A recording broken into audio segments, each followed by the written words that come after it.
The intellectual issues raised before the Common Era and in the Middle Ages, as well as the endeavors of modern thinkers, remain speculative, marked by diverse perspectives. The inductive reasoning of Francis Bacon failed to unveil the realms of the unseen, good and evil. Similarly, Descartes' approach faltered in matters of religion and nature, with many of his conclusions proving erroneous. Descartes faced criticism from several of his contemporary philosophers and those who followed, and they attacked his ideas both during his life and after his death. Even after Descartes, metaphysical and ethical truths remained, as before, subjects of endless intellectual debate. They have persisted as a wandering journey through labyrinths without a guide. History has shown that theoretical intellectual endeavors are wholly incapable of contributing meaningfully to this domain. Rationalists have failed, as evidenced by their perpetual disagreements. Humanity will never attain a rational standard to distinguish between guidance and delusion in the metaphysical realm, as this domain is reserved for prophets, messengers, and saints. To discuss the era of the theists, the age of Socrates and his predecessors, we must first understand certain truths about mythology. Humanists interested in the literary and eloquent expression of ancient myths believe that early humans pondered the mysteries of life just as we do today. They thought about the stars, planets, water, air, good and evil, and were deeply connected to nature, with its trees, rivers, and the earth, and all it contains. They depicted these elements in their untamed, poetic imagination, attempting to explain the supernatural through fantasy rather than intellect. They accepted nature's marvels as they experienced them, embellishing them with their hopes, fears, desires, and aversions, using these myths to grapple with the mysteries of the world. This, they argue, was the genesis of popular metaphysics or mythology. For some, however, mythology appears as an absurd concoction woven by the storyteller's imagination. They read tales of headless knights or bearded sea gods emerging from the sea to abduct beautiful women, or winter rain poured down by deities from the heavens, with a sense of disdain. Of course, neither perspective holds any element of truth or reality. As we delve further, we find entirely different truths, as we shall soon see. We must clarify that our aim is not to present definitive statements about myths or claim a comprehensive understanding of their mysteries. Rather, we are earnestly attempting to unravel some of these mysteries, particularly concerning the deities in myths. We will trace their origins and verify their identities to facilitate a greater understanding of the truths surrounding them. We have inherited a vast, densely packed legacy of myths, a collection so cluttered that a researcher struggles to discern fact from fantasy with certainty. As many of these myths are clouded by doubts about the reliability of their narrators. Curiously, these myths emerged in an era of established civilizations, or even earlier, and were revered and celebrated by philosophers of remarkable insight who could discern truth from falsehood. If myths had contained mere falsehoods, these philosophers, with their refined intuition and high inspiration, would have pointed it out and critiqued it. A testament to this lies in the spiritual and philosophical legacy of the Egyptian and Greek civilizations, whose wisdom continues to enlighten the world to this day, mesmerizing philosophers and thinkers with its brilliance despite its ancient origins.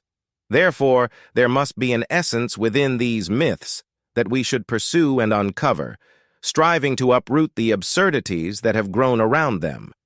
There is no real, documented history of myths, whether Egyptian or Greek, nor do we know when these myths were first recorded. Egyptian myths were so well known among the general public and the elite alike that many were not fully documented. Some scattered myths have been collected from the pyramid texts, prayers, temples, ancient manuscripts, and other sources. The Greeks were particularly passionate about these myths, and they adopted many of them, although it remains difficult to determine if these myths were transmitted with all their details. All myths mention the creator and the beginning of creation. In Egyptian mythology, creation and the creator were the foundational concepts, viewed by ancient Egyptians as the most significant events in their history. Their focus was on preserving divine justice and truth established by the creator, and the concept of progression from primitiveness to civilization held no place in ancient Egyptian thought. Ancient Egyptian texts abound with accounts of creation, detailing how it came to be. Yet these texts are cloaked in mystery, sparking intense scholarly debate and divergent views.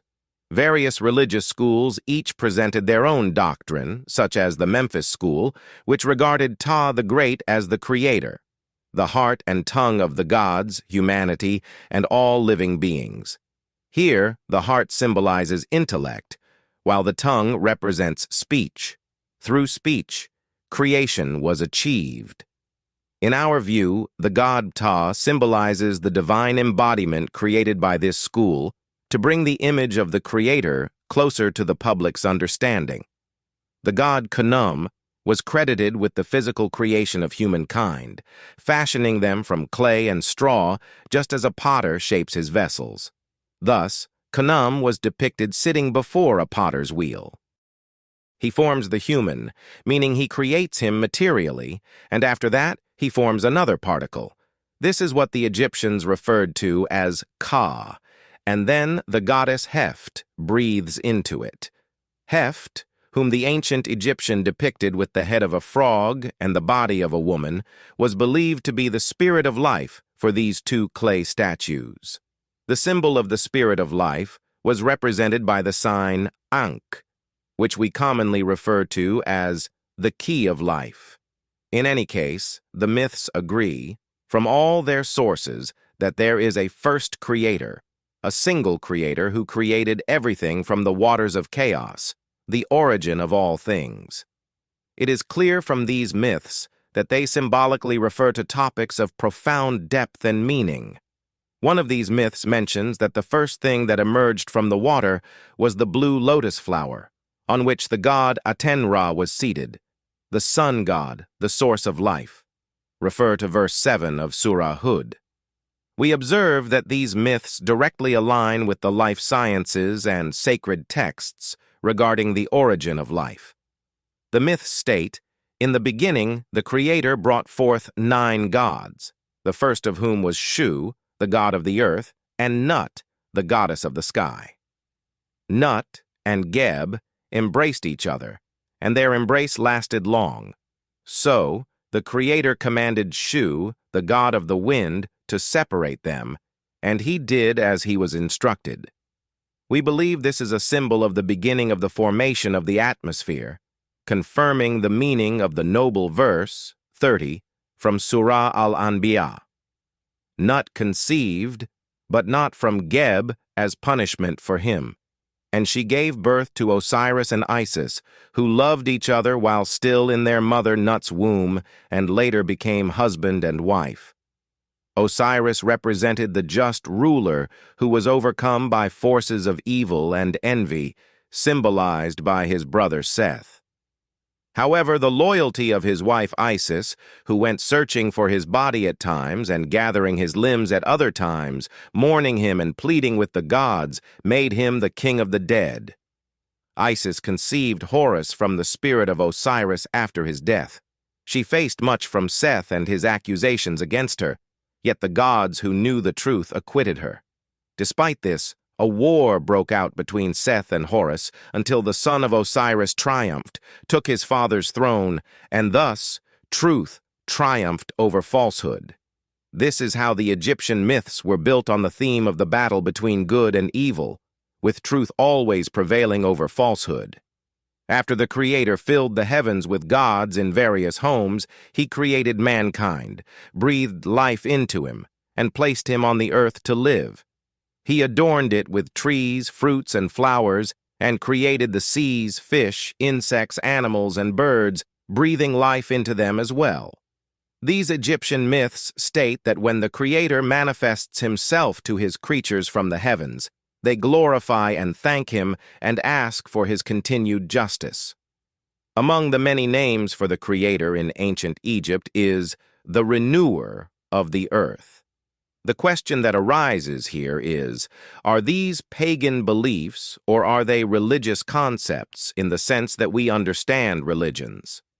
Undoubtedly, these are purely religious concepts that align with our understanding of religion and religious beliefs.